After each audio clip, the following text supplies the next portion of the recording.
asalaamaaleykum wa rahmatulahi taala wa barakaatu mbokki jullit yi mbokki taalibe yi forum ëttu Soxna Jaara di programme culturel bi ñuy amal ci màggalu Poroxaan édition 2022 bi ci diirub ñaari fan programme bi nii lay tëddee buñ nee suba la màggal gi mercredi dëppoog le 9 février 10h ba 11h30 daañu ubbi programme bi ak njàngum alxuraanul karim ñu ci ànd ak maam jaara yi jotoon a jaar ci daaray Poroxaan ji 11h30 12h ñu amal tari alxuraanul karim ànd ceek maam jaara yi jàngee ci daara ji 12h 13h30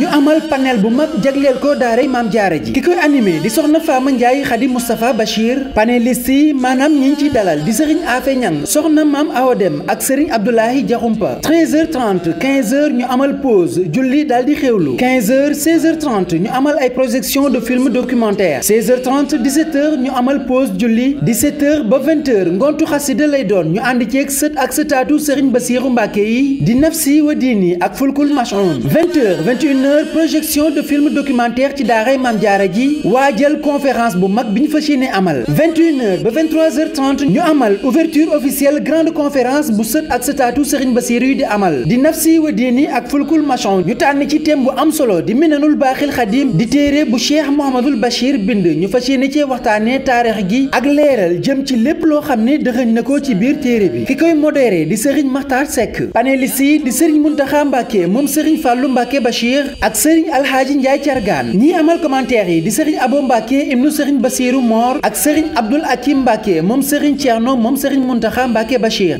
23h35 jàpp 0h discours Serigne Issakha Mbacké moom Serigne Bassirou bu ñu xëyee ci jeudi bi dëppoog le 10 février di bisub màggal gi programme bi nii lay tëddee 10h ba 11h30 daañu ko ubbi ci njàngum alxuraanul karim àndi ceek maam jaara yi jaaroon ci daaray Poroxaan ji 11h30 midi ñu amal ay tari jëm ci alxuraanul karim àndi ceeg maam jaara yi 12h jàpp 13h30 ñu amal plateau bu mag jagleel ko fédération daayira maam jaara yi ki koy animé di soxna Khadija Sey 13h30 15h ñu amal pause julli daal di xewlu 15h30 ñu wéyal njàngum alxuraanul karim bi ànd ceeg maam jaara yi nekk ci daaray Poroxaan ji 15h30 17h ci la ñuy amal plateau bu mag jagleel ko fondation maam jaara Bousso ki koy animé di soxna Astou Mbacké Khadim 17h jàpp 19h ñu amal plateau ci thème bu am solo di taxawaayub jigéen ñi ci yoonu murit ñu tànn ci soxna Mariama Bousso Jaaratullah di royuwaay bi ki koy animé di Serigne Djili Ba Majalis 19h10 ci la ñuy tëj programme bi mbokki jullit yi mbokki taalibe yi programme bangoog di forum ëttu Soxna Jaara bi ñuy amal ci màggalu Poroxaan édition 2022 bi ci diirub ñaari fan ñu koy amalee ci centre culturel islamique bi jàkkaarloog jumaay Poroxaan ji ñu ciy woo ñëpp bàyyiwuñ kenn wasalaamu aleykum wa rahmatullahi taala wa barakaatu